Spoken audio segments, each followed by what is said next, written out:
Titanic adalah kapal terbesar pada masanya dan seharusnya nggak bisa tenggelam. Tapi pada pelayaran pertamanya di tahun 1912, Titanic tenggelam ditelan gelombang samudera Atlantik yang nggak kenal ampun.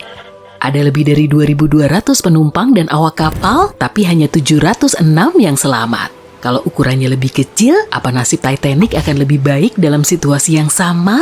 Apa ukuran gunung esnya berpengaruh? Apakah salah saat kapal mengubah arah di detik-detik terakhir untuk menghindari tabrakan? Ini adalah 3 pertanyaan yang membuat orang berandai-andai. Kita tahu kalau Titanic dianggap keajaiban teknik pada masanya. Dirancang oleh Thomas Andrews untuk perusahaan perkapalan Inggris, White Star Line, kapal ini memiliki panjang lebih dari 270 meter dan tinggi 53 meter. Titanic punya 840 kamar penumpang, kolam renang, lapangan squash, gym, dan 2 ruang makan. Tapi salah satu fitur baru yang paling keren dari Titanic ada di bawah geladak. Lambung Titanic dibagi menjadi 16 kompartemen yang kedap air. Nah, 4 kompartemen bisa terisi air kalau ada kebocoran, dan 12 kompartemen lain ngebantu kapal yang bocor tetap mengapung. Berkat kompartemen inilah Titanic disebut tidak bisa tenggelam. Konon, Philip Frank, wakil presiden dari White Star Line, bahkan bilang Titanic nggak akan mungkin tenggelam. Kapal ini nggak bisa tenggelam, para penumpang nggak akan merasa tidak nyaman. Pada 14 April 1912, ucapannya terbukti salah waktu Titanic nabrak gunung es. Waktu es itu merobek lambung kapal, beberapa kompartemen kedap airnya bocor. Titanic tenggelam dalam 2,5 jam. Apa ukuran gunung es itu menentukan nasib Titanic? Kalau gunung esnya lebih besar atau lebih kecil, apa nasib Titanic akan beda? Gunung es punya banyak variasi bentuk dan ukuran. Gunung es adalah pecahan dari gletser atau lempengan es di Arktik dan Antartika. Pecahan es itu mengapung di samudra sampai akhirnya mencair. Salah satu gunung es tertinggi yang pernah ditemukan, ukurannya jauh lebih besar dari Titanic. Gunung es yang ditemukan tahun 1957 ini punya tinggi 168 meter. Tingginya hampir sama kayak Monumen Washington, bayangin aja nabrak benda segede itu. Nah ternyata gunung es yang lebih kecil pun sama berbahayanya. Untuk gunung es yang ukurannya setara rumah disebut Bergipitz. Lalu ada juga yang seukuran mobil namanya growlers. Pecahan es ini lebih sulit dilihat oleh kapal dan perahu, jadi lebih sulit dihindari. Ukuran pecahan es ini emang kecil, tapi dampaknya besar pas ketabrak. Ingat, ukuran gunung es selalu lebih besar dari kelihatannya. Sebagian besar masanya ada di bawah permukaan laut, lebih dari 80% volume gunung es ada di bawah laut. Kita nggak bisa melihat pinggirannya yang tajam dan bergerigi. Kalau terlalu dekat, lambung kapal bakal rusak. Titanic terlambat melihat gunung es itu, jadi meski gunung esnya lebih kecil, kalau ditabrak pada sudut yang sama, Titanic mungkin akan tetap tenggelam. Nah, mungkin akan lebih cepat terlihat kalau gunung esnya lebih besar. Titanic punya waktu untuk berbelok dan menghindari tabrakan. Tapi selamat dari satu gunung es itu nggak menjamin Titanic akan aman. Kapal itu berlayar di jalur berbahaya Atlantik bernama Iceberg Alley, lokasinya 402 km di timur dan tenggara Newfoundland, Kanada. Di balik satu gunung es, mungkin ada gunung es lain dan ada lagi di belakangnya. Jadi awak kapal harus sangat hati-hati untuk menghindari beberapa kemungkinan tabrakan, bukan cuma satu. Kapal lebih kecil mungkin lebih cocok untuk berlayar di sana. Ukuran Titanic jelas sulit dikendalikan. Bahkan waktu baru mau keluar dari dermaga di Southampton, Titanic hampir nabrak kapal lebih kecil, yakni SS New York, jaraknya cuma 600 meter. Kapal uap raksasa ini dibuat bukan untuk bermanuver cepat di wilayah sempit. Kapal seukuran itu butuh waktu dan ruang untuk mengubah arah. Kalau masalah kapal melawan gunung es, ukuran kapal nggak selalu penting. Islander adalah kapal uap yang dirancang untuk berlayar di Inside Passage, Alaska. Pada musim panas 1901, kapal itu nabrak gunung es dan melubangi bagian depan atau haluan kapal. Kapalnya nggak langsung tenggelam dan awak kapal mencoba untuk mengarahkannya ke tempat aman. Akhirnya, bagian haluan tenggelam dan buritannya terangkat dari air. Gak lama kemudian, kapal itu tenggelam. Dari 168 penumpang dan awak kapal, 128 selamat, dan emas senilai $3 juta hilang. Islander punya lambung sepanjang 73 meter. Ukurannya hampir seperempat Titanic, dan ternyata ukuran kecil nggak ngebantu mencegah tabrakan sama gunung es. Lalu ada Hans Hedthoff pada tahun 1959. Kapal ini disebut Titanic kecil atau Titanic dari Denmark dan dijuluki kapal paling aman. Panjangnya 83 meter, kapal ini ditumpangi 95 orang. Kurang lebih kayak Titanic, Hans Hedthoff dirancang khusus untuk mengatasi sebagian besar tantangan dalam pelayaran di laut. Selain bagian dasar baja gandanya, kapal ini juga memiliki haluan lapis baja dan 7 kompartemen kedap air. Mana mungkin kapal kayak gitu bisa tenggelam? Bisa aja sih, dan memang tenggelam. Pada pelayaran pertamanya saat kembali ke Copenhagen, kapal itu mengalami masalah. Pada 30 Januari, kapal itu menabrak gunung es. Sinyal SOS dikirim, tapi waktu Johannes Krause datang, kapal itu nggak ditemukan.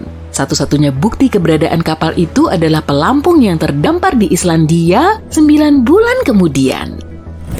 Nah, berarti ukuran kapal lebih kecil nggak berpengaruh. Ukuran kecil nggak menjamin Titanic berlayar dengan aman pada tahun 1912. Pertanyaan terakhir adalah keputusan di detik-detik terakhir waktu gunung es itu terlihat dan tanda bahaya dibunyikan.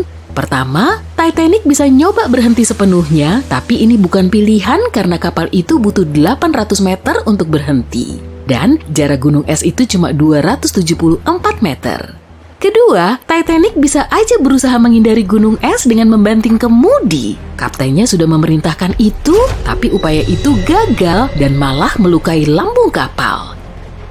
Pilihan terakhir, menabrak gunung es dengan bagian depan kapal. Apa hasilnya akan beda? Jawabannya, mungkin ada yang berpikir kalau tabrakan muka dengan muka akan menyelamatkan Titanic. Jadi tabrakan itu cuma akan merusak bagian depan kapal.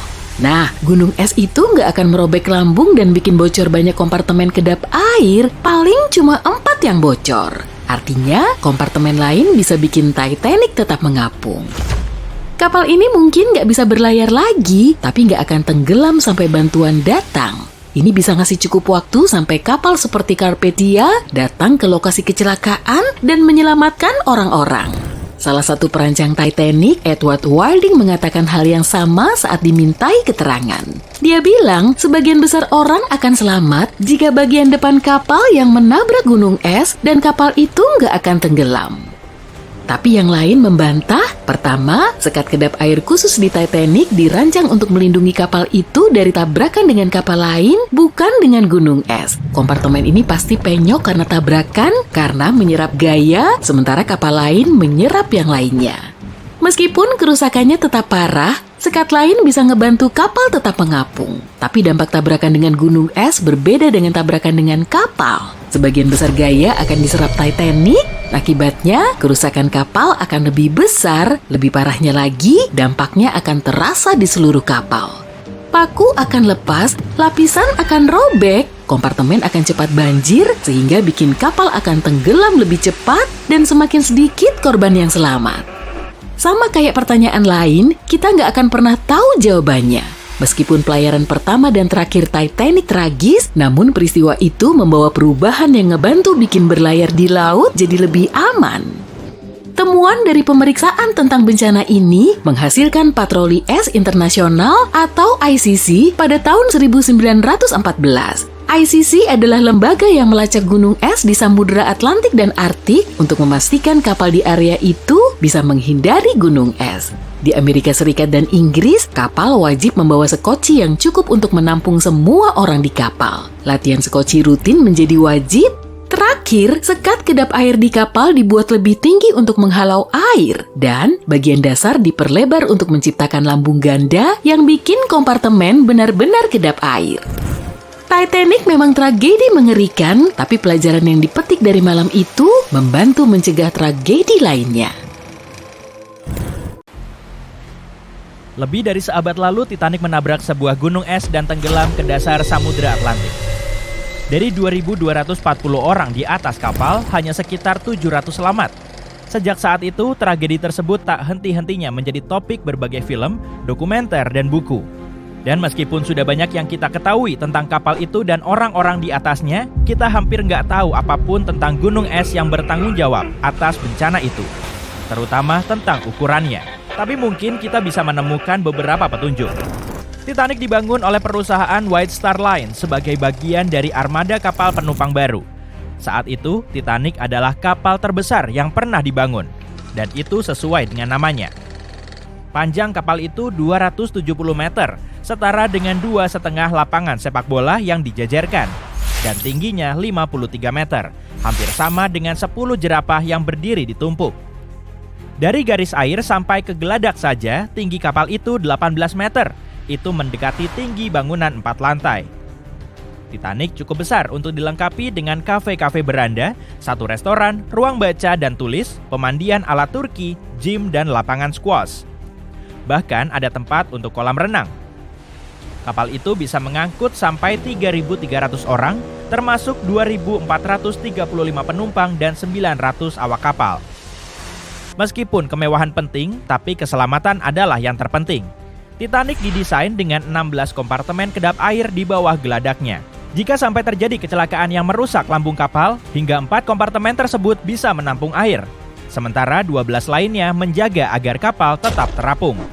Philip Franklin, wakil presiden White Star Line, bilang ini menjadikan kapal itu benar-benar luar biasa. Dipercaya, pria itu bilang tidak ada bahaya Titanic akan tenggelam.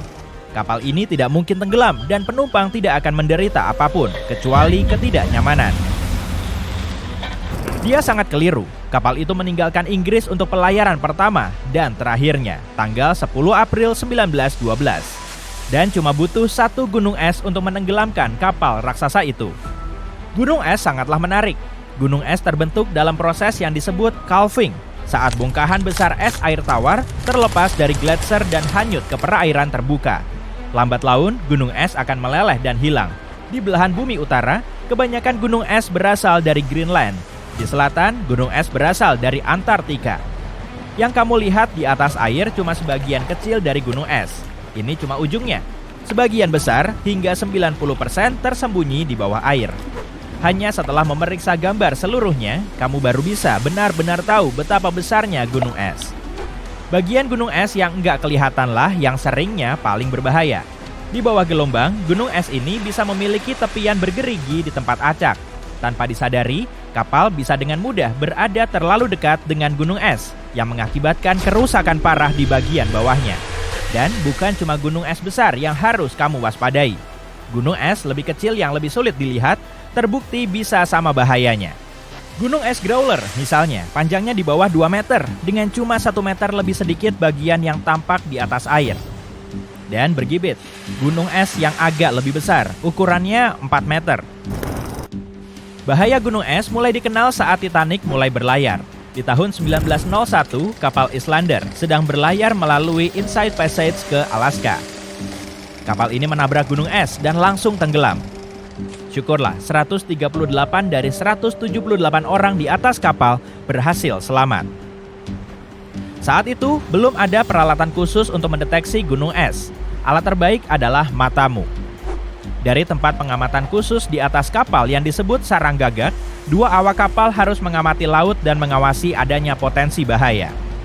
Sarang gagak berlokasi di bagian depan kapal, 15 meter di atas geladak. Tempat ini menempel ke tiang kapal. Dari ketinggian ini, seseorang bisa melihat laut dengan jelas. Kalau petugas melihat ada yang mencurigakan, dia bisa membunyikan alarm. Setelah itu, dia bisa menghubungi kapten dengan telepon khusus untuk mengingatkan adanya bahaya. Tapi bayangkan betapa mengerikannya pekerjaan ini, terutama di malam tenggelamnya Titanic. Sarang gagak bukan ruangan hangat dan nyaman yang dikelilingi jendela, melainkan sebuah bak besar terbuka yang terekspos ke alam. Tanggal 14 April 1912, suhu udara sekitar 4 derajat Celcius yang hampir mendekati titik beku.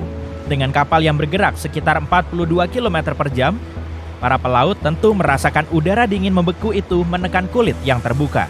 Hal baik dari pekerjaan itu hanyalah shift-nya yang berlangsung cuma 2 jam. Frederick Fleet adalah pelaut yang sebenarnya melihat gunung es yang menenggelamkan Titanic.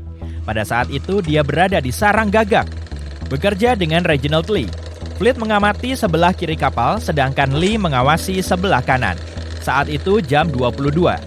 Ketika kedua lelaki itu memulai shift mereka. Mereka sudah diingatkan tentang kemungkinan adanya es. Tapi ketika kamu kedinginan dan keadaan gelap, sepertinya ini tugas yang mustahil. Yang lebih parah lagi, kedua lelaki itu nggak punya teropong yang memudahkan pekerjaan mereka. Fleet nantinya bersikeras bahwa memiliki teropong pasti akan bisa mencegah tragedi itu. Saat sisa waktu tugas mereka tinggal sekitar 20 menit, kedua pelaut melihat gunung es itu. Fleet membunyikan lonceng, sekali, 2 kali, dan lagi. Lalu dia menelepon anjungan untuk memberitahu awak kapal. Pada awalnya, telepon itu sepertinya tepat waktu. Mesin kapal membalik, dan kapal laut besar itu berhasil membelok. Tapi nggak cukup untuk menghindari gunung es. Es menghujani geladak kapal. Gunung es merobek lambung kapal dan air masuk. 2 jam 40 menit kemudian, Titanic lenyap. Dan di sini ada petunjuk nomor 1. Gunung es tersebut cukup besar untuk bisa dilihat dengan mata telanjang dalam kegelapan malam, tanpa teropong. Gunung es juga cukup tinggi untuk menghujani geladak kapal dengan serpihan es. Karena hal ini terjadi lama sebelum masa media sosial dan smartphone, tak seorang pun di atas kapal yang memfoto atau merekam kejadian itu. Jadi, tentu saja kita nggak punya rekaman gunung es yang sebenarnya. Tapi kemudian ada foto-foto yang kemungkinan merupakan gunung es itu. Kapal SS Prince Adalbert sedang berlayar di dekat area itu di pagi hari tanggal 15 April 1912. Pramugara di kapal itu belum mendengar apa yang terjadi terhadap Titanic. Tapi ketika dia lihat ada gunung es terhanyut, dia merasa harus memfotonya. Kenapa? Ada segaris cat merah di sepanjang bagian bawah gunung es itu, yang mengindikasikan kemungkinan ia telah bertabrakan dengan sebuah kapal dalam rentang 12 jam sebelumnya. Foto kedua diambil dari sebuah kapal bernama Minia, yang dikirim ke area itu untuk mencari puing-puing tabrakan itu. Kapten de Carteret bilang bahwa di antara reruntuhan dia cuma melihat satu gunung es. Dia juga melihat adanya goresan cat merah di atasnya. Dari foto-foto dan cerita para saksi, laporan surat kabar memperkirakan tinggi gunung es itu antara 15 meter sampai 30 meter dan panjangnya 30 meter sampai 61 meter. Itu petunjuk nomor 2. Gunung es yang menabrak Titanic mungkin memulai perjalanan lautnya dari pantai Greenland ke Selat Davis melalui Teluk Baffin. Dari sini, ia pasti telah meluncur melalui Laut Labrador dan akhirnya sampai di Samudra Atlantik. Dan itu sendiri sudah sangat impresif. Gletser-gletser di Greenland tiap tahun membentuk antara 15.000 sampai 30.000 gunung es. Sebagian berukuran kecil, sebagian yang lain besar. Dari ini semua cuma 1% yang benar-benar bisa sampai ke Samudra Atlantik. Yang lain cuma meleleh sepanjang perjalanan. Kita tahu suhu Samudra Atlantik di mana Titanic tenggelam sekitar minus 2 derajat Celcius. Itu di bawah titik beku. Bagi manusia, ini akan menyebabkan radang dingin atau hipotermia. Tapi sebenarnya, bagi gunung es, suhu itu terbilang hangat. Kebanyakan gunung es cuma bertahan selama 2-3 tahun di Atlantik Utara. Perlahan-lahan meleleh ke perairan yang lebih hangat. Berdasarkan hal ini, kemungkinan gunung es Titanic meninggalkan Greenland tahun 1910 atau 1911 dan meleleh sepenuhnya di akhir tahun 1912 atau 1913. Tapi karena ia sampai ke Samudra Atlantik dan berhasil menyebabkan kerusakan penting terhadap kapal, kita memperoleh petunjuk nomor 3. Kita nggak akan tahu pasti ukuran gunung es pada peristiwa itu, tapi kita jelas tahu bahwa itu pastinya bukan jenis growler atau bergibit. Kedua jenis gunung es ini terlalu kecil, dan kalau esnya memang berserakan di geladak ketika tabrakan, maka gunung es itu pasti sedikit lebih tinggi dari 18 meter. Perkiraan dari berbagai surat kabar mungkin mirip seperti yang akan kita dapatkan. Gunung es yang menenggelamkan Titanic memang tangguh, dan sampai sekarang gunung es masih menjadi ancaman. Baru tahun 2007 lalu, kapal pesiar Explorer menabrak sebuah gunung es dan tenggelam di Laut Weddell, Antartika. Syukurlah semuanya selamat. Patroli es internasional dibentuk tahun 1914 mengikuti tenggelamnya Titanic. Organisasi ini masih beroperasi hari ini yang terdiri dari berbagai perwakilan dari beberapa negara. Dengan pemakaian pesawat udara dan radar, patroli itu berusaha menemukan dan melacak gunung es besar, menyediakan informasi bagi siapa saja yang membutuhkannya, dan mencegah terjadinya lebih banyak tragedi laut.